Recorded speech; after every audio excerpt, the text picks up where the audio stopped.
here, a little bit lighter there. Looking at, going back to the pinhole camera and looking at the actual result of the effective focal spot size, can you tell that it's a little bit lighter at this end, a little bit darker at this end? And so what side would this be? Anode. That's the anode side. Is it a big deal? Not really, especially if you're, the anode hill effect is only going to be prominent. Will only be prominent when you're using a large field size. And I don't mean this big, what, 14 by 17? 17 inches is about as long as we get. And so if you're using the entire width of the cassette of a 14 by 17, you'll see a bigger difference between anode and cathode than if you were doing a hand. Can you imagine doing a hand? You're right here. So you're using the center portion of the beam. We're collimating into a hand, and so you don't have that big difference in intensity. Okay, a foot. I don't know, unless you're doing Kobe Bryant's foot, whatever, then you might be using the whole thing, but normal feet or pediatric patients or small body parts, you're only using the central portion of the beam. It's only when you do long body parts, maybe a humerus, a femur, the T-spine, an L-spine, that sort of thing, that you would see more of that effect. So again, I just listed those. A chest x-ray. A chest x-ray, you haven't studied that yet, but just looking at any of your patients, is narrower here and thicker in the lower portion of the chest. So anytime you have a variation in density, and I'm talking about tissue density, thickness, then you can use the anode hill effect to your advantage. So for instance, if you're doing a T-spine, again, just like the chest, the T-spine, the vertebra in the outer body area is smaller here. The T-spine goes all the way through the diaphragm into the abdomen. So to do one x-ray of a T-spine is something I could never do. It's always two. It's always, I hated it. I hated T-spines. It's how easy is that? Just put the patient on the table, lay them on their back, center to the center, T-spine, shoot it. Oh no, no. Because thicker here. So my technique had to be different. I would use less mass in kV here, more mass in kV here. So I ended up having to do two images. You know, one for the right technique and then overlap for the bottom. So I really had to do two. So if you use, as an example, the anode hill effect, then because, again, it's a long body part, you're using both ends of the beam, and so you can position the patient where the top of the narrow part of the T-spine would go towards what end? Anode. The anode side. And so the stronger beam would, part of the beam would go towards the thicker body part. Didn't always work. It kind of depends on your patient. A femur, same thing. An AP femur, how hard is that? Well, it was harder because of the difference in thickness of the body part. You have the hip joint where you have the hip tissue, and then you have the narrow knee, and you had to get both ends. So end up doing two and changing the technical factors for both. Are you going to have that problem? Because why? Because we're special. Because you're special, spoiled, rotten already, you haven't even gotten out there. Okay, so what are you going to do? Well, nothing. You're just going to take the one shot. And the radiologist will have the ability to move the mouse or move the parameters to look at the hip to the knee and back and forth to see what they need to see. And Kim DeAnda told me that there are programs that we can put in that can actually act like a wedge filter and give more density towards the knee, computer-wise. Fancy. So that you don't hurt yourself when you move the mouse to look from hip to knee. We wouldn't want you to put you out. Oh God, oh my gosh. I'm going to go back out there with you. Okay, so this is me, and I didn't always do this. There's something better than the anode hill effect, and I think we already talked about it. Those compensating filters, the wedge is much better. Let me just say, it's more effective to do what you want to do as opposed to the anode hill effect. But in lieu of, you're doing a chest x-ray, a portable chest x-ray, and you don't have your handy dandy little wedge filter in your pocket, which you never did. I mean, how geeky is that? So what you could do would be to turn the tube to where the anode would be towards the top and the cathode would be towards the bottom, and then take the x-ray like that. So if you had somebody that you might need that on, you could use that in that respect, and it would be helpful. So again, the thicker body part towards the cathodian. And here's just an example. You can see here's my X-ray.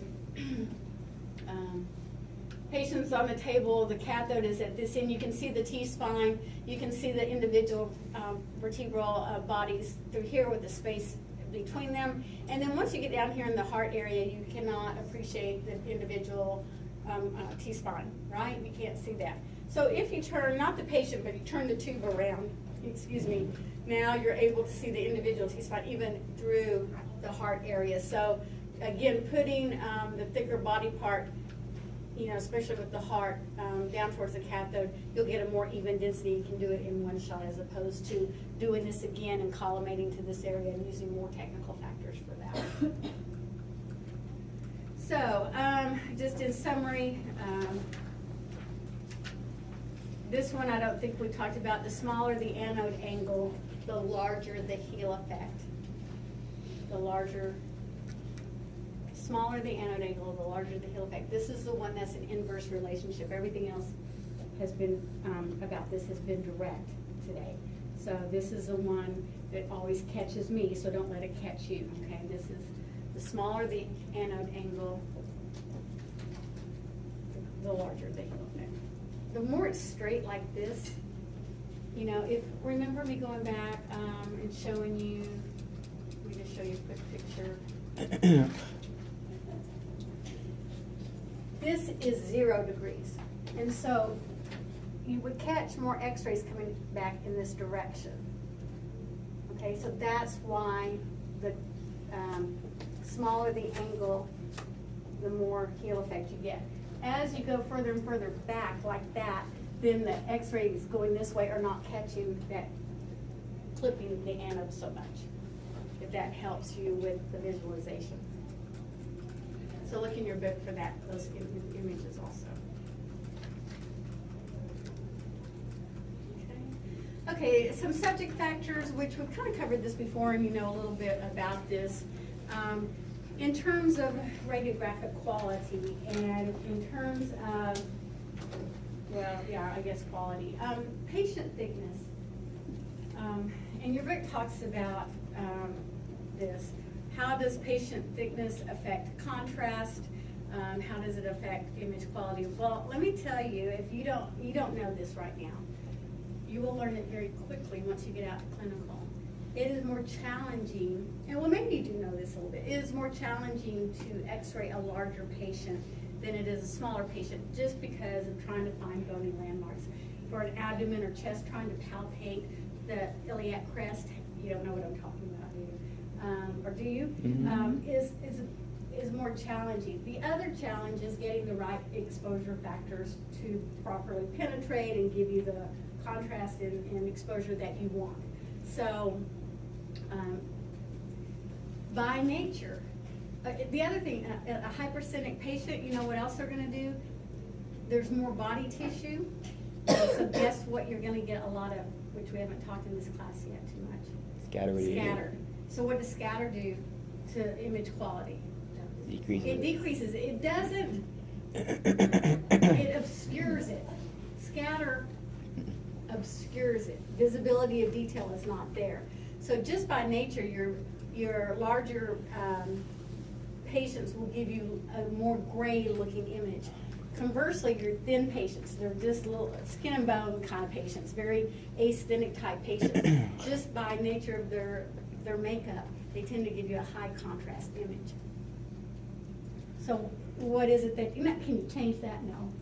But you can fix that. So let's say we get an asthenic patient, very, very thin patient. We're going to do a chest x-ray. Do we want a high contrast chest x-ray? No. No, you don't know this yet, but we don't. We want to see the lung markings all the way to the edges of the lung field. So we need to pull out that different shades of gray that's in a chest, which there's not much of. You have your bony thorax, you have your air-filled lungs, and just a little soft tissue, your mediastinum, the heart, and that's about it. Unless a person's, has more muscle or soft tissue, that would change it a little bit. But you have an asthenic person, they're naturally giving you a high contrast chest. So how do we fix that? We go higher in our KV to have a lower contrast image. So sometimes you have to kind of fix it, even though you can't. Excuse me, patient, go lose some weight, come back, and then I can x-ray you, We certainly couldn't do that. So your patient thickness has to do with your contrast, and then, of course, what your image quality is going to look like. And again, chest versus abdomen. A chest tends to be a high contrast image just by virtue of the makeup. An abdomen with all its soft tissue and the organs and the bowel, that lends us to naturally a low contrast image. And we've talked about this a little bit more, so this shouldn't be a surprise. So depending on what you're doing, an abdomen naturally gives us a low contrast image, and that's exactly what we want for it. The chest, on the other hand, no. We want low contrast for that too, but because of the makeup, it gives us a naturally high contrast, so we go up into our higher KVs for that.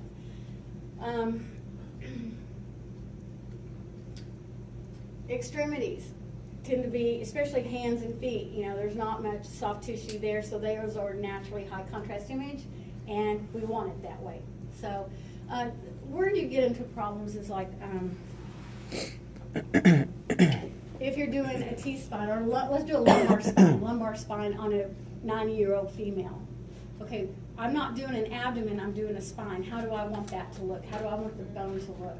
High contrast? Yeah, high contrast. We're doing bone work, so we tend to want that high contrast. And so with osteoporosis, what do you think is going to happen? That bone density isn't there, and so I'm going to have to try to pull out that contrast. So what am I going to do with my KV? Decrease it. I can only decrease it so much because I am penetrating the spine, but I try to pull it out by decreasing my KV. So there are ways, we have some ways that we can try to fix these things if it's not what we want. And then the atomic number of air versus atomic number of bone as an example.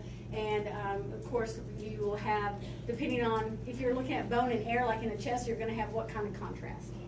High contrast. So, it depends what it is that you're looking at. Typically your higher atomic numbers will be more absorption, and your lower contrast, your lower atomic numbers will be more penetrating. Object shape, not so much we can do with that. But let me tell you, if you're x-raying a flat something, and if you read your book, you know this. If you're imaging a flat object, it's going to be more truly represented on your image versus a round. You're going to a round image, which is going to give you a little bit more blurring. A little bit more, less detail, less resolution. But again, what patient's flat, right? So that's not, again, something that we can control. And then KB, that is under our control, and we know this is what I want you to remember, because you're not going to be using your KV. As I've mentioned this before, I'll mention it again. We talk about KV control and contrast, but with digital radiography, and it's not going to be that anymore. Your image is going to be in the appropriate contrast range no matter what technique you do, because why? The computer fixes it for you. The computer does image processing for you, because we wouldn't want you to strain yourselves. Okay, so it does it for you. So that the KV is not. So why have KV? Well, you still need to have enough KV to penetrate the part, and your higher KV techniques reduces patient exposure, and that is what X-ray is all about. Getting that image with the least amount of radiation possible. That is your job. So the KV techniques for a hand, 50 KV, is probably what you're going to start off with, and it's going to go away at some point. It's going to be more like 60 or 65. It's going to be different because of that. We're not there yet. We're still struggling with that KV control and contrast and using our old techniques, and that's going to have to change. So it doesn't matter if your contrast is too low or too high. How's it going to affect image quality in terms of detail? It's just going to either enhance it or